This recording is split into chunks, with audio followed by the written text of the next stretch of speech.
My name is Aretha Olivares, and I want to welcome you to the workshop, How to Start Your Own Nonprofit Corporations for Your Church or Your Ministry. And what you should have is the book, The Best Guide for Nonprofit Corporation. Also, you should have the companion CD, which you're going to love, the companion CD, because on that CD, the bylaws are already typed for you, and it's approximately 14 pages that you don't have to retype yourself.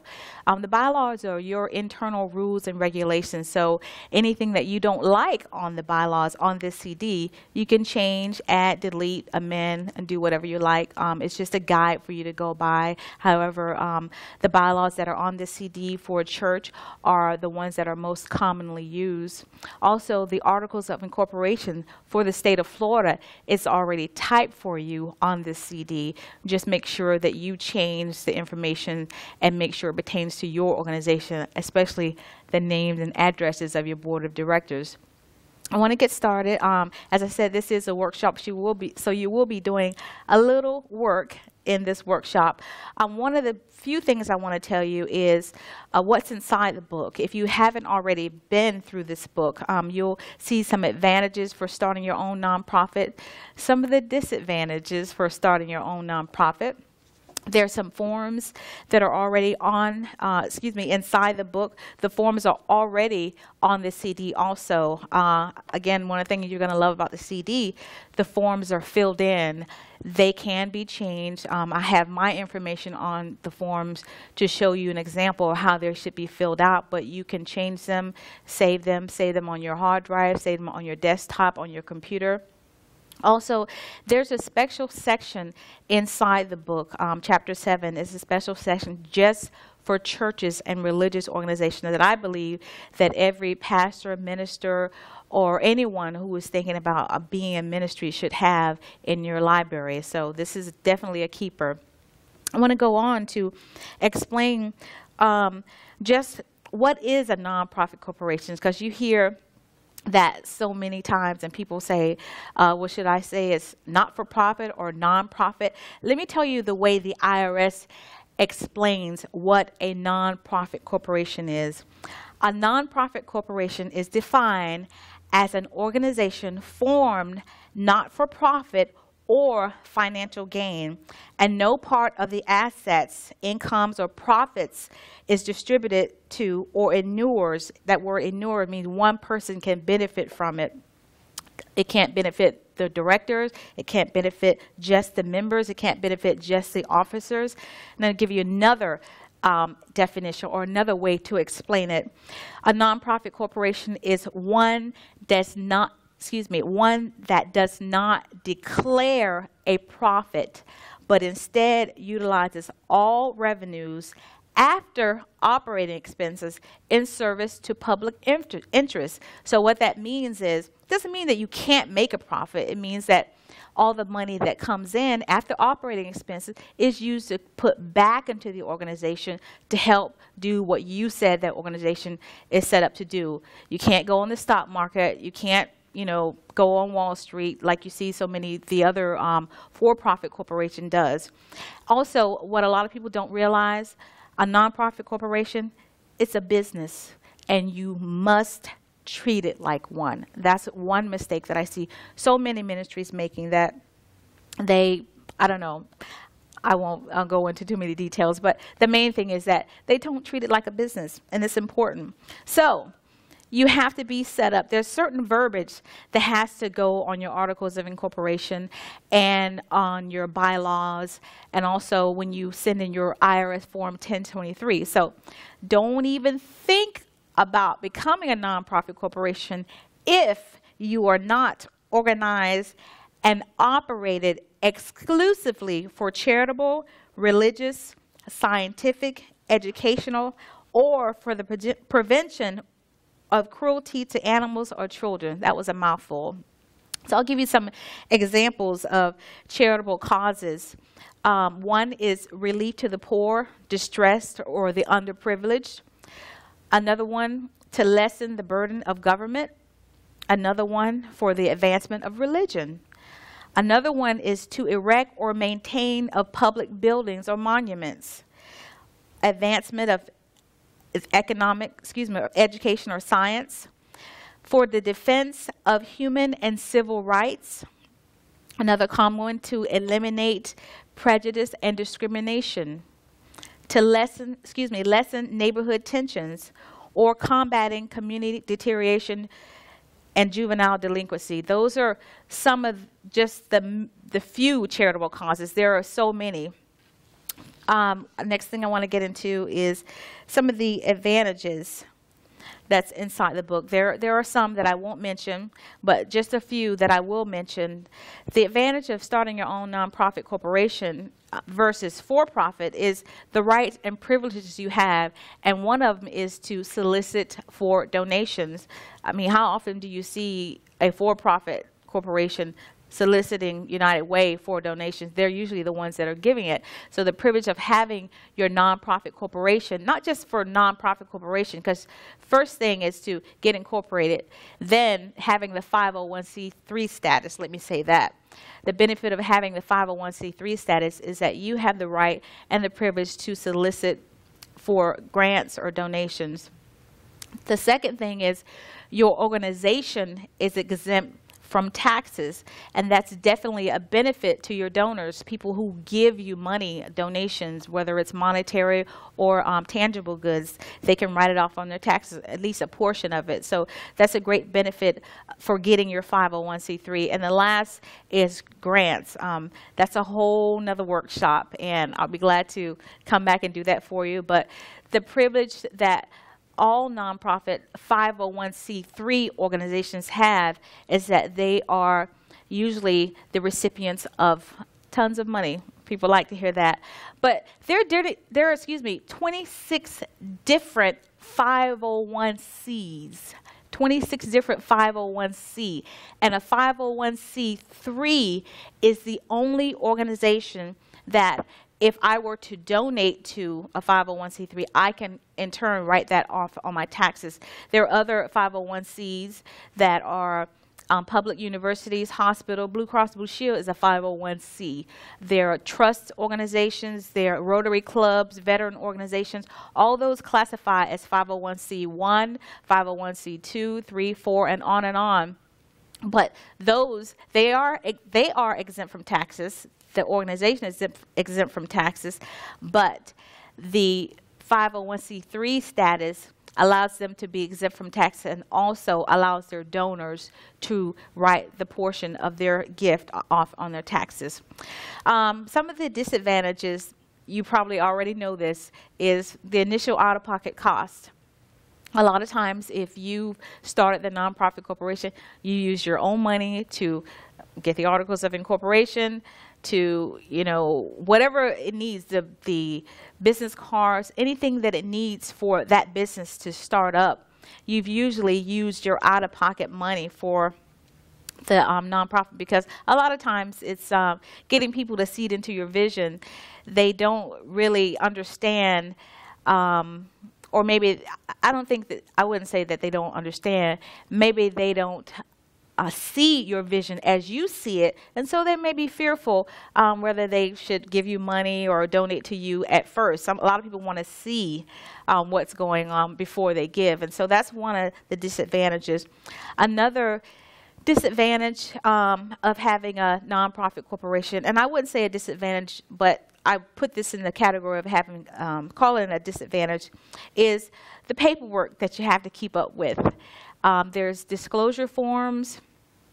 There are other forms that you have to fill out. And we're going to go to page 167 and through 169 in your books. Very important that you understand what a disclosure is.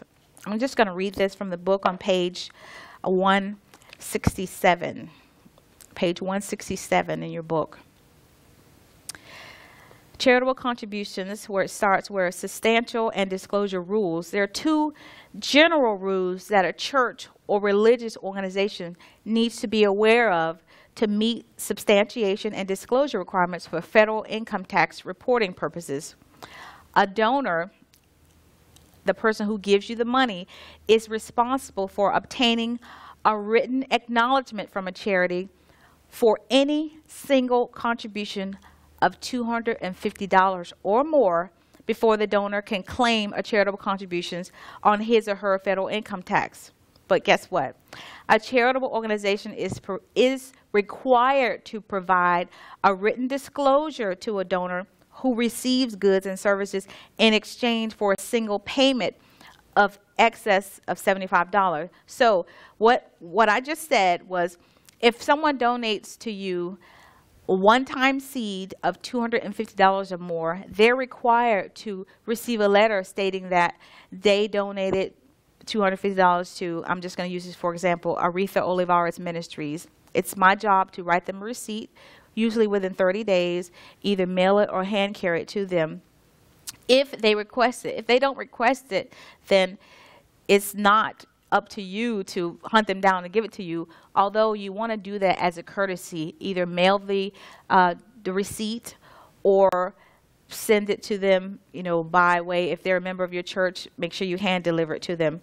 Also, if a charitable organization is required to provide a written disclosure to a donor who receives goods or services in exchange for a single payment in excess of $75. The word services, if I paint your church building and the paint, my time, labor, everything exceeds $75, you can give me a letter saying that I provided services, the value of whatever it costs, $500, that I can write that off on my taxes.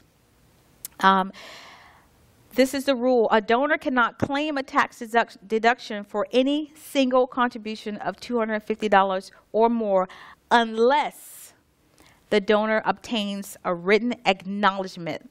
So it's important that they get the written acknowledgement so that they can claim that on their taxes. And that's something that you have to remember. That's something that nobody has probably told you, but you need to be aware of and remember that. I want to go on. I know you're going to read this book and you're going to read the entire portion of chapter 7, but I want to go on to the structure of nonprofit corporation. This is where a lot of nonprofit corporations lack important information in the structure of the corporation. One of the first things that you should have is the bylaws, and as I mentioned, it's on the CD. Don't just take the CD and change the name and print it out, but read those bylaws because they are your rules that your organization will follow. So whatever you say on the bylaws, that's what your organization will follow. You can have a membership or non-membership structure organization. Membership is where your members could vote. Also, another membership organization, I'll use this for example, the YMCA. They are a membership organization where people pay to become members. The Rotary Club, for example. Also, non-membership structures. Now, when I say non-membership structures, you're a church and you have members, but your members should not, every church is different, they should not be allowed to vote on certain aspects or certain aspects as it relates to the business of the church. That should be solely dedicated to your board of directors. Also, some organizations are set up with board of directors. Some call them trustees. The names are interchangeable. That's whatever you feel comfortable with. A lot of churches go with whatever they've been, trained or taught to use. Some churches strictly have church officers. Also, staff members. Now, staff members, if you can't afford to pay staff members, if you're just a brand new organization, you can't afford to pay staff members, then don't say that you have a staff of, they're volunteers. That's the word you want to use. They are volunteers. I want to make a special note. The bylaws do not have to be filed with the state for the purpose of obtaining your incorporation, but a copy of the bylaws must be filed with the IRS when you send in the 501c3 application. So all your board members have to sign a copy of those bylaws stating that they have adopted those rules and regulations. One thing I want to bring up, there was a movie, I don't know if any of you seen it, but it was a movie, The Fighting Temptation was the name of it, and the church the pastor's sister always brought up the bylaws. She stuck to the bylaws. She said, well, the bylaws said that you can't sing in the choir unless you're a member of the church. So the people had to join the church. Then she said, no, you can't be a member of the church unless you've been baptized in the river. So you know what happened? They end up being baptized in the river. So your bylaws, people read them and they will be believing everything that you say. So again, anything that you don't agree with on these bylaws that's on the CD or anywhere else that you've read or copied, make sure you change them to suit your needs. One of the things that I hear often in my consultations from pastors, well, we wanted to say in the bylaws that our members can't kick us out of the church. Well, legally, you can't say that because the church belongs to the people. The church belongs to the body of Christ.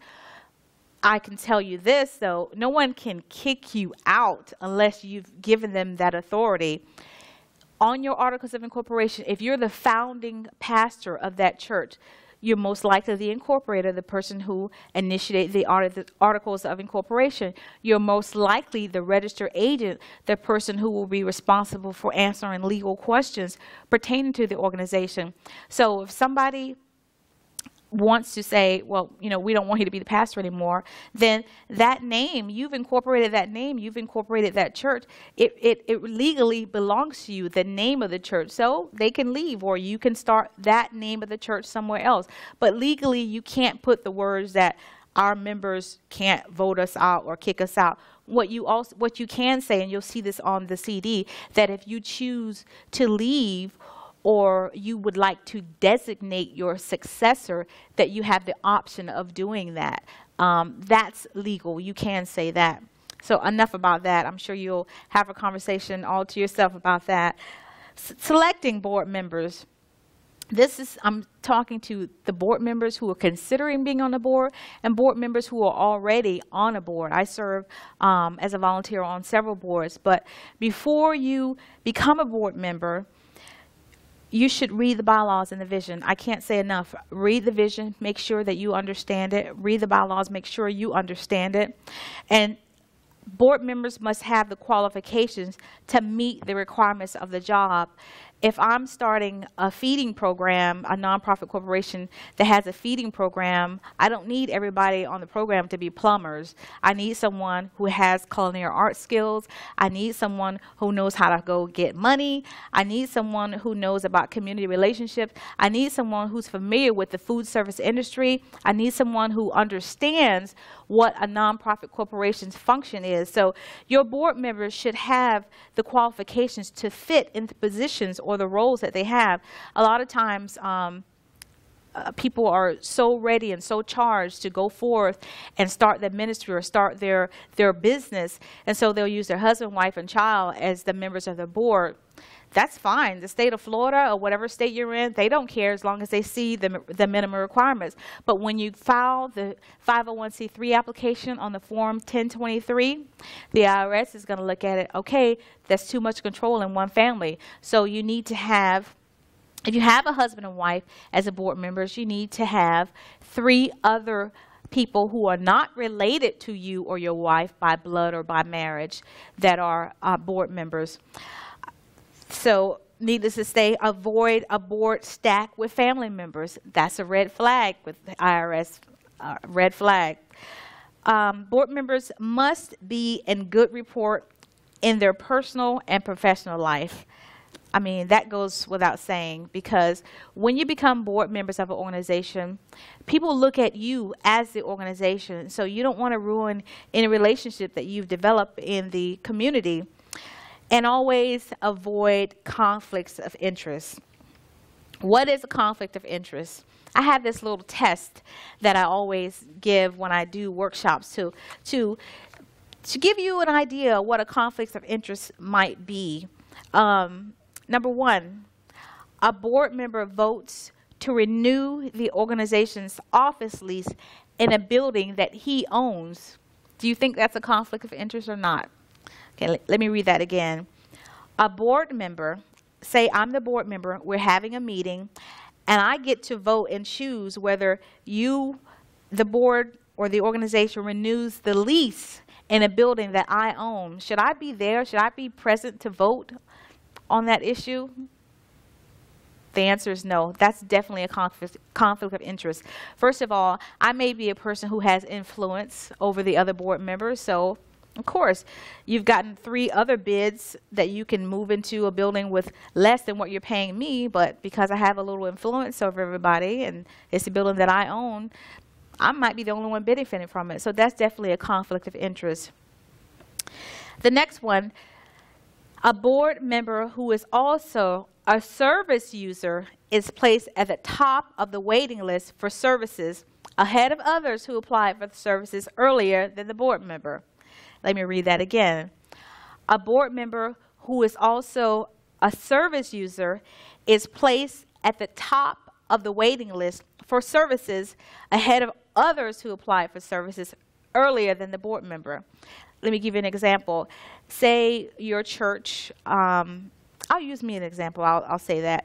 We have a food bank, and because I'm a board member and I need some food, I'm going to go at the head of the line to get what I need first because I'm a board member. I have that right and I have that privilege. Is that a conflict of interest?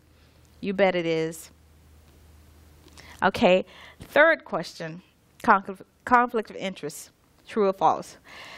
The organization purchases a computer system from a board member's business after receiving 3 less competitive quotes. Do I need to read that again? I will just for the sake of reading it again, but I think you already know the answer to that. The organization purchases a computer system from a board member's business after receiving 3 less competitive quotes. That's definitely a conflict of interest. But you see these things going on all the time, and that's why you need to establish up front what is a conflict of interest so that everybody is on the same page. One more question. A board member serves on another board in the community and is approaching the same donors for the contribution on behalf of both organizations. I'm a board member of United Way. I'm a board member of the Salvation Army, and I'm going to Walmart to ask for donations on behalf of both of them. Is that a conflict of interest? Oh, you need to think about that one. That may be a tricky one. I put that one in there because things like this, that's what you have to decide what is a conflict of interest to you. If you consider that a conflict of interest, then it is. If you as board members consider that a conflict of interest, then it's a conflict of interest. Now, I just want to talk a little bit about the bylaws, just briefly. I keep bringing up the bylaws because they're so important. Your bylaws of the corporations, they're like a book of rules or laws, and is used to protect the corporation.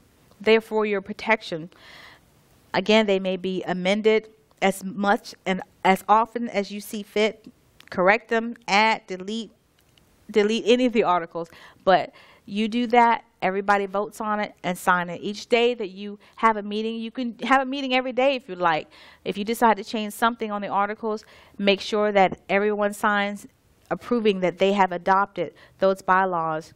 3 important words that you'll see and 3 important words to remember. One is inure. I said that earlier. That means one person is benefiting from it. So that's what you definitely want to avoid. The next one, indemnity.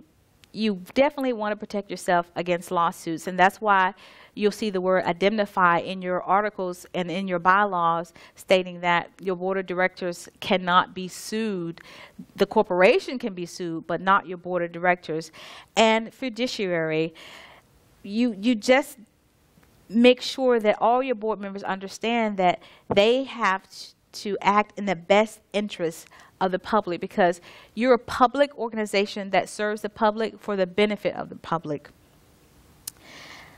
The last thing I want to talk about before I take a short break is ethics. We all hear about ethics. It's all over the news. We know about Enron. We know about all the White House scandals. Enron had adopted a 64-page book of ethics that they would follow and that they would adhere to. But, you know, being a nonprofit, I know you're saying, well, we're the good people. We do good things, and, you know, how could people question our action? Well, nonprofits are run by people, with the same ethical nature as the rest of society. And we have our share of bad apples. So what you want to do is make sure you write some ethical codes in your bylaws at an early stage and use situations that other people have faced. I know if you're in the ministry, you've probably been in church before and you've seen some situations that happen that you want to avoid. So make sure that you include those in your articles of incorporation, because as the leaders of the organization, you set the stage for any kind of ethical behavior. As the leaders, you must embrace ethical decision-making strategies. You must recognize important values other than the bottom line. I know it's important to make profit, but you have to recognize the importance of ethical matters. And all nonprofits need to pay attention to ethical issues, because the news, the media, they would love nothing better than to put on the front page, FEMA did this, United Way did this. They love it. I mean, that makes the news. So we want to try to keep you out of the limelight and keep you on the right path. And I always put this, keep that ethical compass, that internal compass. You know what's right and wrong, because without it, you lose the trust of the community. You can ruin important relationships, jeopardize your client's interest, or injure the entire organization that you represent.